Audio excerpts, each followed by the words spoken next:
Preacher, you rubbed me wrong. I ain't trying to rub you. I'm trying to beat the hide off of you. Come on. So when you leave here, hey, you're not going to go out here and rob little piggy wiggy. Come on and say, I got a restoration. Don't you lie on me. I'm trying to tell you, let's live holy. Let's live right. Let's raise our children right. So when they go to the public school system, they'll know whose daddy they are.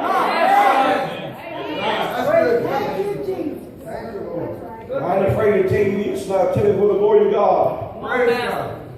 My boy was small, Malachi. He went to school, and him and a black boy was friends for a long time. All through school. 6th grade. Him and the little boy was just playing. And he called him the N-word.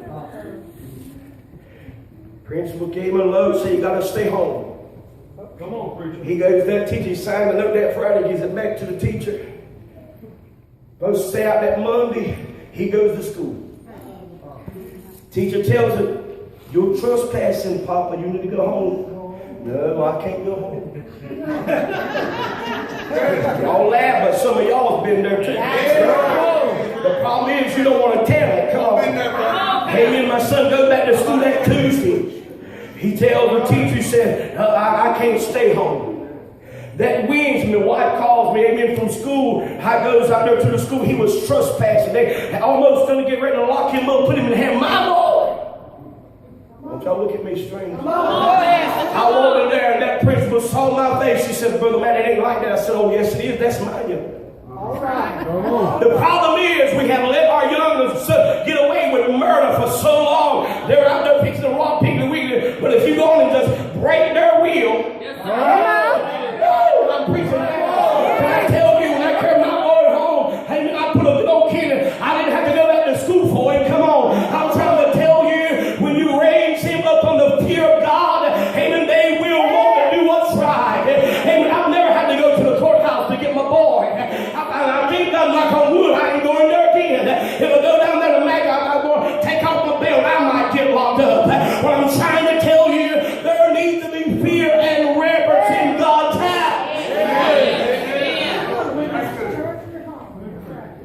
True story, a young lady I know stays in Robinson County, would never discipline her child.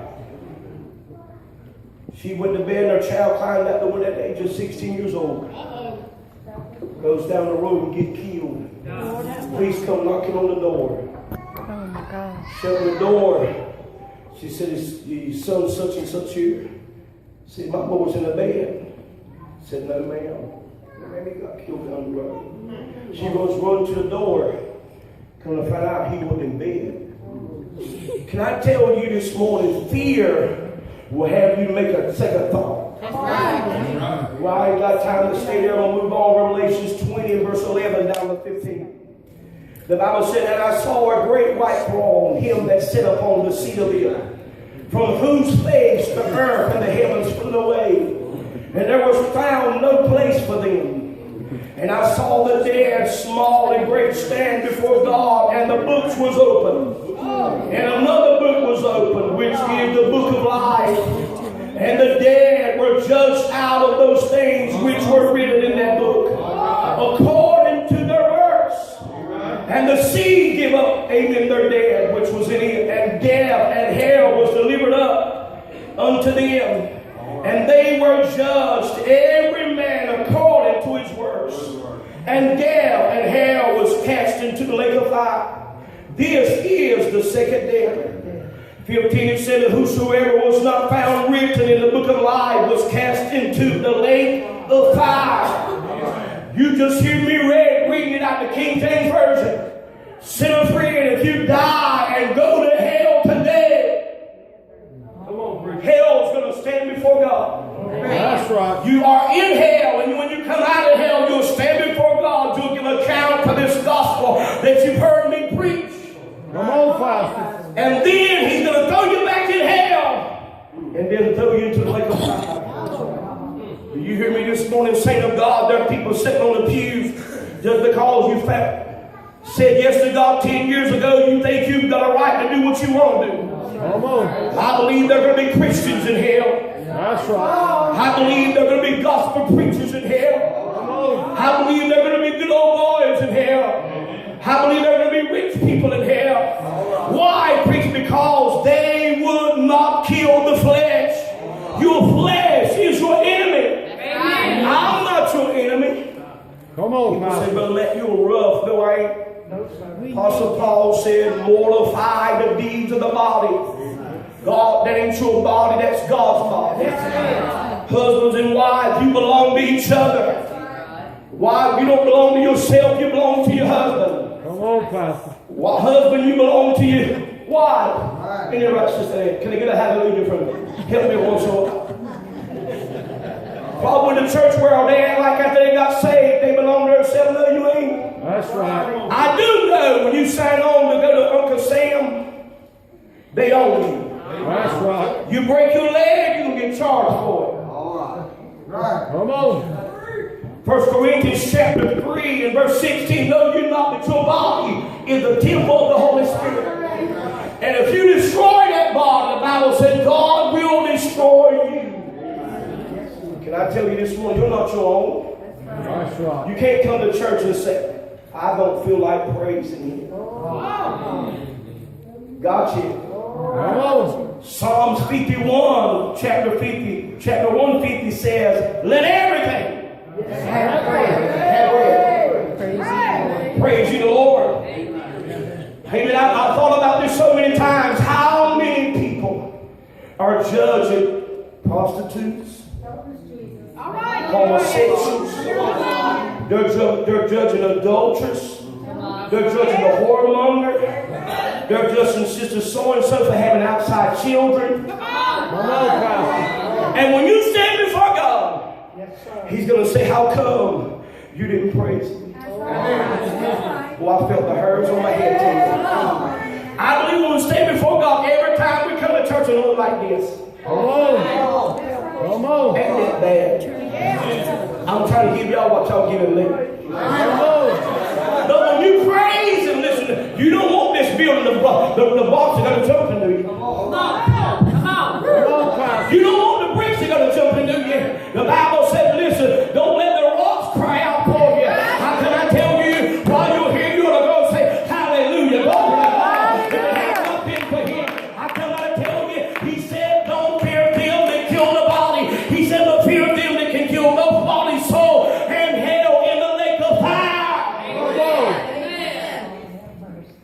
Lord have mercy. Somebody said, preacher, you took every shout I had. Do you understand this morning? When you come to church, the devil puts everything he can in your way. That's right. But if you made up in your mind to get here, why would we waste 3 hours looking at each other? Come on. Why would we waste 3 hours looking at who's singing?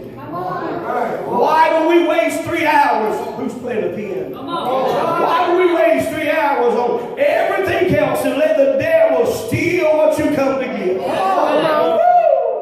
come to get my praise on. Hello. I come to say, let the devil know there's a worship in there's praise. I come to let the world know how our God is alive and He still heals. He still saves and He is a deliverer. Can I tell you this morning, we need fear. Some of you husbands need fear. Come on. You want your wife to act like everything else. Come on. Come on, son. That's right. Some of you wives need fear the way you treat your husband. I ain't lost. I'm still in the book. Preach. Some of you children, you just need a good old-fashioned killing. That's all you need.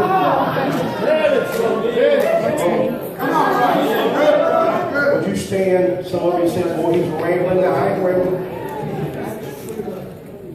When you raise your children in the house of God, I can remember coming to church. My daddy didn't wait to get home to get me. That's right. I remember my brother Joe's here. My brother Joe, my brother Joe loved to cut up, man. He was cut up in the back seat. My daddy stopped praying and said, that boy right there's mine. I'm going to get him when I get home. You know the problem with us, we'll just hide from him. Can I tell you this morning, we need fear. Fear is a guide that will help us. When you get to the place that your conscience is so seared that when a man of God like myself will preach under the anointing, and you'll say, well, he ain't preaching to me. You in trouble. When your conscience has become so seared that you ain't won't listen to nobody. And I know y'all got people like that in your life. There's some people that ain't gonna listen to nobody. The judge, the magistrate, the policeman, they won't listen to nobody. Guy in Freedom Assembly just a couple of years ago, I preached a powerful message. I made this statement from the pulpit. A mother has to suffer 2 times. She has to suffer when that young boy kills her young'un. And then she has to suffer when she pays taxes. One inmate in the county jail or in prison is $42,000 a year. That young boy was in church. He had just poured 14 years in prison. He got mad. He wouldn't even come back to church because he said the preacher knew who I was. I didn't even know it was there. The church was so. Goes out. He wouldn't even come back. He made the statement, I used to like Brother Matt until he preached that. He goes out and would not come back to church. He wind up murdering somebody else. Listen this morning, we can turn so deaf to the gospel until we get to a place like we ain't got to answer to nobody. I want to tell everyone up under the sound of my voice, we've got the answer to somebody. Oh. You got the answer to somebody one day. His name is Jesus Christ. The Bible said he's going to come back and he's going to judge this world. He's going to judge every sinner, every saint of God. Can I tell you this morning, sinner friend, you belong to him. If you live unto God. If you die unto God. You may say, I won't serve him, and that's fine and well. You walk out of this church and you just wind up in a place that you wish you never went. Can I tell you this morning, you need fear in your life. Every one of us. That governors, and I'm not talking about we walk around and shake like we're afraid we're going to die and go to hell. But it's a reverence. I never forget, I was 18 years old. I'm going to come to a close here.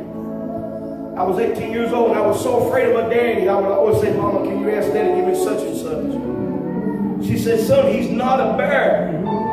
But the way he whipped me, he's a giant. Can I tell you this morning? It wasn't my daddy was mean to me or treated me hateful. But he guided me on my journey. Because if I would not have listened, I could have been in prison. I could have been in hell with some of my friends on drugs, getting killed in car wrecks. Do you understand this morning? You need fear in your life. And so much that Isaiah chapter 11 says one of the 7 spirits that are in heaven is fear. You need fear. You need fear. Fear will wake you up in the middle of the night. And it will cause you to get down and pray for your loved ones. Compassion. Love. How many will be honest and say, Brother Nate, you preached to me this morning. You preached to me. You're lost without God. Would you bow your head all over this place? You're lost without Jesus Christ. Sinner friend, I want to tell